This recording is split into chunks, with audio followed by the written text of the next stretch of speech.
नमस्कार, शुभ किचनमध्ये आपले मनपूर्वक स्वागत आहे। आज मी परत घेऊन आली आहे चविष्ट खुसखुश असे साबुदाणा बटाट्याचे पापड। आणि बघा, तटाक्षणिक छान फुलतात आणि उन्हात न वाळवता केलेले हे साबुदाणा आणि बटाट्याचे पापड आहे आणि एकदम पातळ होतील बघा, आणि करायला पण फार सोपी आहे। चला तर मग करूया रेसिपी। त्यासाठी मी घेतलेला आहे अर्धा किलो साबुदाणा। बघा, तुमच्याकडे जर एखादा ग्लास असेल तर त्या ग्लासने 2 ग्लास तुम्ही साबुदाणा घेऊ शकता। आणि छान वाळवून घ्यायचा आहे उन्हामध्ये। आणि नंतर गॅसवर कढई ठेवून साबुदाणा छान भाजून घ्यायचा आहे। जर तुम्हाला जास्त करायचे नसते तर यापेक्षा अर्ध प्रमाण करून करू शकता। बघा, 5 ते 7 मिनिट साबुदाणा छान खमंग भाजून घ्यायचा आहे मीडियम फ्लेमवर। आणि छान खमंग भाजून झाला, थोडासा लालसर येऊ द्यायचा आणि थंडगार होऊ द्यायचं छान। आणि नंतर मिक्सरच्या पॉटमध्ये पावडर काढून घ्यायचं याचं। थोडंसं बारीकसरच काढायचं, एकदम जाड वगैरे नाही काढायचं आहे। बघा, पटकन होऊन येईल कारण आपण खमंग भाजलेला आहे साबुदाणा, त्यामुळे फारसा वेळ लागणार नाही।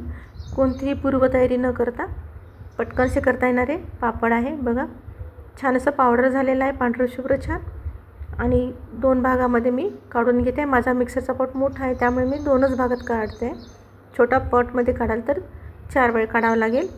बघा, छान पावडर तयार झालेला आहे। आता यामध्ये टाकायसाठी मी उकळतं पाणी केलेलं आहे।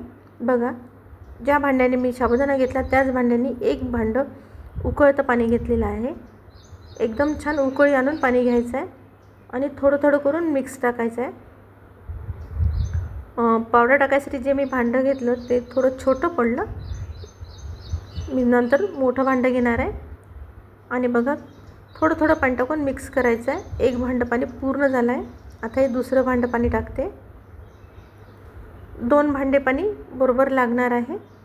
आणि काही साबुदाण्याला जास्त किंवा कमी लागू शकते, त्यामुळे पाणी थोडं थोडं घाला। आणि बघा, मी मोठ्या भांड्यामध्ये टाकून घेतलेलं आहे।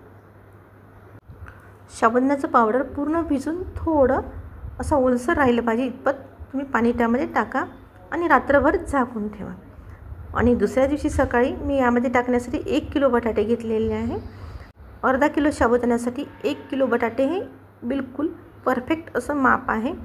आणि बटाट्याचे सालं काढून घ्यायचे आहे। मी कुकरच्या 3 शिट्ट्या काढून घेतलेल्या आहे। बघा, छान बटाटे शिजलेले आहे। बटाटे छान शिजवून घ्यायचे आहे म्हणजे जो पापड आहे तो छान खुसखुशीत होईल। आणि बघा, सालं काढून घेतल्यानंतर गरमच किसून घ्यायचं आहे। आणि यामध्ये टाकण्यासाठी मी 5 ते 6 हिरव्या मिरच्या घेतलेल्या आहे आणि त्या मिक्सरमध्ये छान बारीक करून घ्यायच्या आहे। ज्यांना आवडत असेल त्यांनी लाल मिरची पण टाकू शकता, पण हिरव्या मिरच्यानी चव छान फार येते। जर लाल मिरचीचं पावडर टाकलं तर थोडीशी तळताना खेस येते। बघा, बटाटे मी पूर्ण सोलून घेतल्यानंतर किसणीवर किसून घ्यायचे आहे। आणि जर तुम्ही असेच मॅश करून टाकले तर मध्ये मध्ये गिठळ्या येतील, त्यामुळे बटाटे किसूनच घ्यायचे आहे किसणीवर। बघा, छान असा प्लेन असा लादा तयार झाला आहे। आणि जे साबुदाण्याचं पावडर आहे ते छान भिजलेलं आहे। बघा, दुसऱ्या दिवशी सकाळी छान व्यवस्थित असं झालेलं आहे। आणि यामध्ये टाकायसाठी मी 25 ते 30 मिरे घेतलेले आहे। आणि थोडे अद्रक कुटून घ्यायचे आहे, एकदम बारीक पावडर नाही करायचं आहे, म्हणून मी खलबत्त्यामध्ये छान कुटून घेतलेलं आहे। बघा, जरा थोडं बारीक असेल तर थोडंसं असं घ्यायचं आहे, म्हणजे बारीक जी पावडर आहे ते समोर राहील। आणि जाडसर भाग टाकायचा आहे। मीडियम साईजच्या भागामध्ये मिरे पाव टाकून घ्यायचा आहे। आणि बघा, साबुदाणा मस्त फुललेला आहे आणि पाणी एकदम व्यवस्थित झालेलं आहे। जर थोडं दाट झालं असेल, घट्ट असेल खूप, तर थोडं गरम पाणी टाकलं तरी चालते। आणि बघा, पांढरा शुभ्र असा साबुदाणा झालेला आहे। आणि बटाट्याच्या किसामध्ये मी म्हणजेच उकळलेल्या बटाट्याच्या किसामध्ये मी टाकून घेते। व्यवस्थित असं छान मिक्स करायचं आहे, कुठेही गिठळी राहणार नाही, त्याकडे लक्ष द्यायचं आहे। आणि जे मिरा पावडर आहे मी ते टाकून घेते 1 चम्मच। जर असा अंदाज समजला नाही तर 1 चम्मच परफेक्ट माप आहे। जर तुम्हाला खमंग आवडत असेल तर थोडं जास्त टाकलं तरी चालते। आणि यामध्ये टाकून घ्यायचं आहे मीठ। मी सेंधव मीठ टाकत आहे आणि थोडं फिक्कं असते त्यामुळे मी थोडं जास्त टाकते, म्हणजे व्यवस्थित माप होईल. पापड सुकल्यानंतर व्यवस्थित मीठ होऊन जाते बरोबर. आणि यामध्ये हिरव्या मिरचीचा ठेचा टाकून घेते. बघा, आवडीनुसार कमी जास्त टाकायचं आहे आणि छान मिक्स करून घ्यायचं आहे. आता चम्मचने न करता मी छान हाताने मिक्स करून घेते. छान मळून उंडा तयार करायचा आहे आणि उंडा म्हणण्यापेक्षा छान असं लादा तयार करून घ्यायचा आहे. बघा, एकदम असा तसा लादा तयार होतो. बघा, असाच पाहिजे, म्हणजे आपले जे पापड आहे छान पातळ, पांढरे शुभ्र आणि पटापट होतील.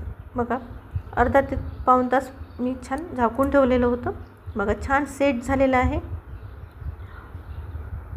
आणि सेट झाल्यानंतर साईडचं जे काढून घ्यायचं आहे, व्यवस्थित पटकन निघून जाईल. आणि आता चम्मचच्या मदतीने असं छान मिक्स करून घेते. एकदम मिक्स करून घ्यायचं आहे. आणि आता मी पुरी प्रेस घेतलेली आहे आणि यामध्ये पॉलिथिन घ्यायचं आहे आणि एकचदा तेल लावायचं, बिलकुल थोडंसं. बघा, बिलकुल थोडंसं एकदा लावून घ्यायचं आहे, किंचित लावायचं आहे बिलकुल. जर जास्त तेल लावलं तर काही दिवसानंतर पापडांचा कटवट असा वास येतो. आणि आता यामध्ये चम्मचने बघा टाकून घ्यायचं आहे. थोडं थोडं टाकायचं आहे, कारण खूप मोठा पापड होईल, म्हणून मी थोडंसं टाकून घ्यायचं आहे चम्मचने, 1 चम्मच. आणि आता पुरी प्रेसमध्ये छान प्रेस करून घ्यायचं आहे या पद्धतीने. आणि हळूच असं दाबायचं आहे. बघा, किती छान मोठा पापड तयार होईल. फक्त 1च चम्मच मिश्रण घेतलेलं आहे. बघा, किती छान मस्त असा पापड झाला आहे. थोडंसं हाताने पुढे मागे करून घ्यायचं जर गोल नसेल झाला तर. आणि आता काढून घेते आणि बघा, तुम्हाला दाखवते मी किती पातळ असा पापड झालेला आहे. आणि टाकताना वरून अल्लादी असा हात फिरून बघा, पटकन असा निघून जातो. परत तेल किंवा तूप लावायची गरज नाही आहे आणि पटापट असे होतील.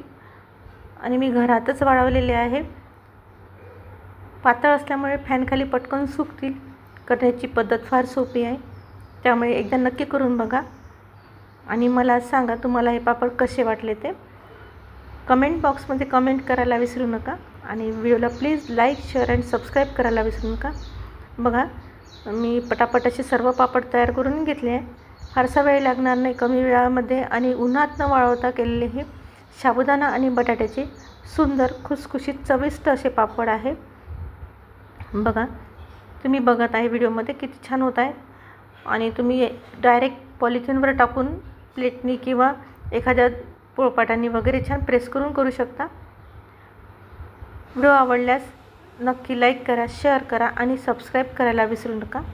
बघा, मी बरेचसे पापड तयार करून घेतलेले आहे. अर्ध्यापेक्षा थोडे जास्त झालेले आहे आणि अर्धे झाल्याच्या वेळेमध्येच बघा सुकून आले आहे. फॅनखाली 2 ते 3 तासात छान सुकून येतात. बघा, पांढरे शुभ्र मस्त असे पापड तयार झालेले आहे. आणि दुसऱ्या दिवशी तुम्ही कपड्यामध्ये गुंडाळून उन्हात वाळू घालू शकता. 2 ते 3 दिवस छान ऊन द्यायची आहे. बघा, पटापट असे पलटतात, पण चिपकत पण नाही. मी पॉलिथिनला खाली तेल पण लावलेलं नव्हतं, फक्त छोट्या पॉलिथिनला करताना एकचदा तेल लावायचं आहे. करण्याची पद्धत फार सोपी आहे आणि 12 महिने टिकणारा हा उपवासाचा असा पापडाचा पदार्थ आहे. बघा, छान पांढरे शुभ्र झाले आहे. मी बाकीचे उरलेले पण करून घेतलेले आहे आणि फॅनखालीच सुकवलेले आहे घरात. पातळ असल्यामुळेच लवकर सुकतील. जर जाड आवडत असेल तर थोडा वेळ लागेल सुकायला. आणि बघा, दुसरे पण छान वाळून झालेले आहे. उन्हाळ्याचा हा वाळवणाचा एक उपवासाचा मस्त असा पदार्थ आहे. साबुदाण्याचे पापड सर्वांनाच आवडतात, त्यामुळे एकदा नक्की करून बघा. आणि बघा, मी 2 दिवस उन्हात वाळवून छान कपड्यामध्ये वाळवले आहे, म्हणजे धूळ बसणार नाही. आणि पांढरे शुभ्र असे पापड तयार झालेले आहे, तुम्ही बघू शकता. आता आपण याला तळून बघूया. मी काही पापड 5 ते 6 पापड घेतले तळायसाठी आणि कढईमध्ये तेल गरम करायला ठेवलं होतं. बघा, पटापट असे तळल्या जातील. पांढरा शुभ्र असा छान पापड तयार झाला आहे आणि दुप्पट तिप्पट फुलतो आहे बघा. करायला एकदम सोपी आणि खायला एकदम चविष्ट असा साबुदाणा आणि बटाट्याचा पापड आहे. उपवासाला छान पोटभर याचा नाश्ता होतो. खमंग आणि खुसखुशीत झालेला आहे. आणि बघा किती छान पांढरे शुभ्र तळून मी झालेले आहे. एका प्लेटमध्ये काढते. करण्याची पद्धत एकदम सोपी आहे, कुठेही चुकणार नाही. आणि सांगितल्याप्रमाणेच साबुदाणा आणि बटाट्याचं प्रमाण घ्या, म्हणजे छान खुसखुशीत होतील. बघा, थोडासा साबुदाणा चांगल्या क्वालिटीचा घ्या, म्हणजे पापड छान होतील, पांढरे शुभ्र आणि खुसखुशीत. आणि मी आता तुम्हाला तोडून दाखवते. बघा किती छान झालं आहे. आवडली ना रेसिपी? चला तर मग पटकन एक लाईक करा. मस्त खा आणि स्वस्त राहा. संपूर्ण व्हिडिओ बघितल्याबद्दल खूप खूप धन्यवाद.